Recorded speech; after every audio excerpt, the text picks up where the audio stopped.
Welcome to Finance Playbook, where we bring you exclusive audio insights from top business leaders. Grab your notebooks and get ready to learn.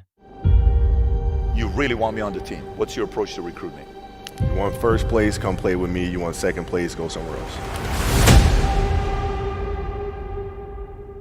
Like I would watch Magic play. I'd watch Michael play. And I would see them do these unbelievable things, and I'd say, you know, can I get to that level? I don't know, but let's find out.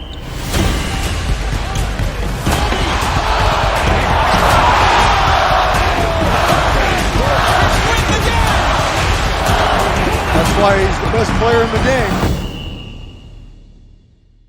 Everything was done to try to learn how to become a better basketball player. Everything. And so when you have that point of view, then literally the world becomes your library to help you to become better at your craft. So because you know what you want, the world's giving you exactly the information you need to become better at it. Because you know what you're looking for. So many guys tell stories about your work ethic. Yeah. What was really your work ethic like, and for how long did you stay disciplined?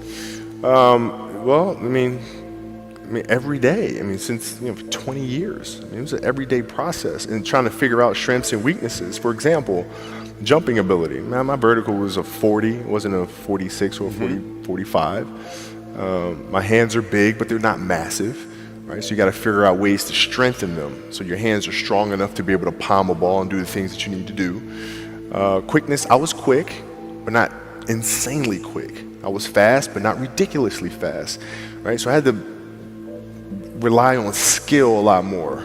I had to rely on angles a lot more. I had to study the game a lot more. And but I enjoyed it though. So like from the time I can remember when I started watching the game, I studied the game and it just never changed.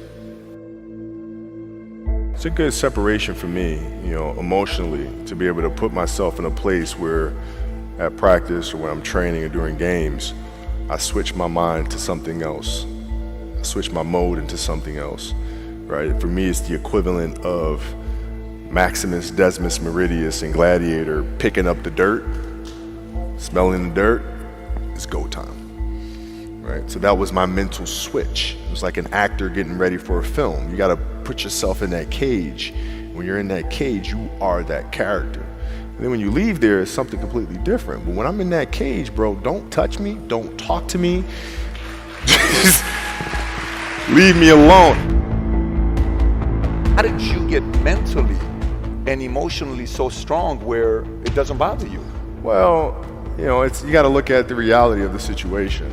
Like for me, it's not, you kind of got to get over yourself.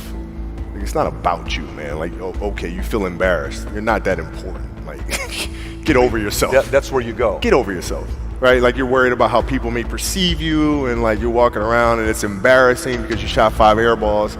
Get over yourself. Right? And then after that, it's okay, well, why did those air balls happen? Got it. High school, year before, we played 35 games, max, right? Week in between, spaced out, plenty of time to rest. In the NBA, it's back to back to back to back to back to back to back. I didn't have the legs. So you look at the shot, every shot was online, but every shot was short. Right? I got to get stronger. I got to train differently. The weight training program that I'm doing, I got to tailor it for an 82-game season so that when the playoffs come around, my legs are stronger and that ball gets there. So I look at it with rationale and say, okay, well, the reason why I shot air balls is because my legs aren't there. I go, well, next year they'll be there. That was it. Done. Were there some names that you looked at and says, these 3 guys are as crazy as I am? At the time, I deal with what I've referred to as Goat Mountain. I went to Goat Mountain, and I talked to Magic, Michael, Bird, Hakeem Olajuwon, Jerry West, Oscar Robinson, Bill Russell. So I would talk to them. What did you do? What were your experiences? Michael in particular, he's become my big brother. He's been my big brother since I first came in the league. And what was that process like? So I went to them and started understanding the ins and outs of the game and how they approach things and their level of detail and obsessiveness. And that's what I did. the players that had that passion but weren't willing to commit their entire lives to doing that, right? It's a choice, right? You have other things. You have family, you have all these other things that you have to do. The game can't really be your number one priority. And so I was just looking at that like, man, this is gonna be fun. If I'm buddies with you from high school, if I'm a cousin of yours, what happened to our relationship? How did that gravitate when you went into the league and you're determined to become the greatest, or you're determined to become one of the greatest? What happens to our relationship? Oh, it suffers. It does suffer. Oh, yeah. Okay. Yeah. And you understood that. You were okay with that. Well, yeah. And the people that love you, like friends and family, like they know that about you. Got it. So they let you be you. And when you reconvene, you know, you pick back up where you left off. Mm-hmm. But make no mistake about it, everything in between is lost, right? So those long-term relationships, the commitment of time of, taking vacation. Like I see a lot of players take vacations with other players that are close friends. And they'll just take vacations just to take vacations, or just hang out just to hang out. Like I never did that. Why not though? Why didn't you do that? Well, because when I retire, I didn't want to have to say, I wish I would have done more. I don't want that. You know, I don't want that. You know, you got a lot of people paying their hard-earned money to come watch you perform. Perform. It's your job to be in shape. It's your job to be strong enough to perform at that level every single night. And as a competitor, I'm not ducking shit.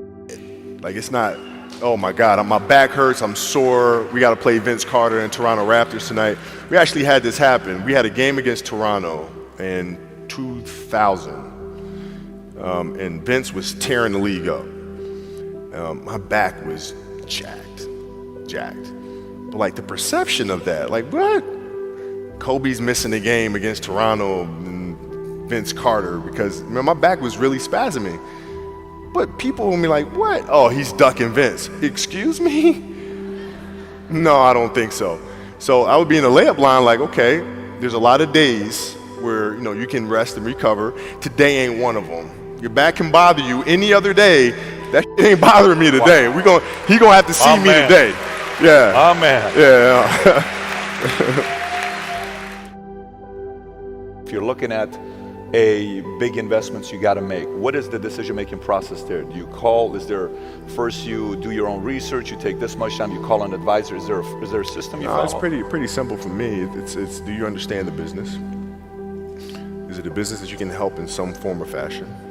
What are the barriers of entry to that business? And then the entrepreneurs themselves, the company itself, right? Do they have a culture that you believe is sustainable? Are these leaders people that you believe in? Are they people that are obsessives?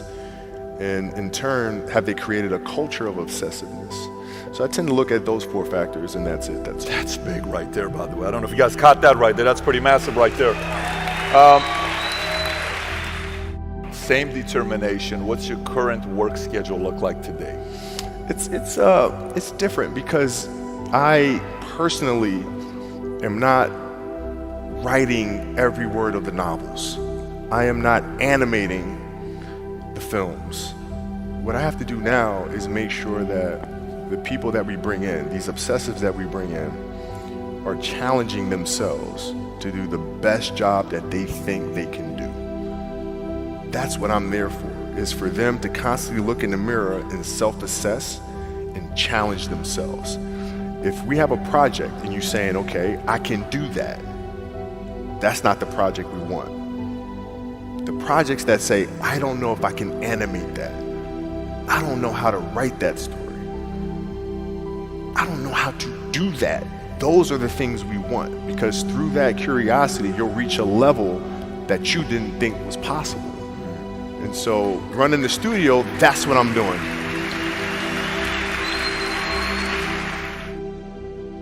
You're playing against the Golden State Warriors. Score is 107-109. You guys are close to getting into the playoffs. You know exactly what happens in the game. You go up, you're about to take your shot, and then all of a sudden, boom, Achilles happens. right? He went and hit the free throws, and then you walked off the stage. Yeah. And you got the surgery done. When I went in the trainer's room, my kids are in there, and they're looking at you and stuff, and I'm looking at them, and I'm like, it's all right. Dad's gonna be all right. It'll be fine. It'll be all right. It'll be all right. It'll be all right. As a parent, you gotta set the example. You gotta set the example. This is another obstacle. This obstacle cannot define me. It's not gonna cripple me. It's not gonna be responsible for me stepping away for the game that I love. I'm gonna step away on my own terms. And that's when the decision was made that, you know what, I'm doing it. I'm doing it. You're a freaking beast, bro. Yeah, hey.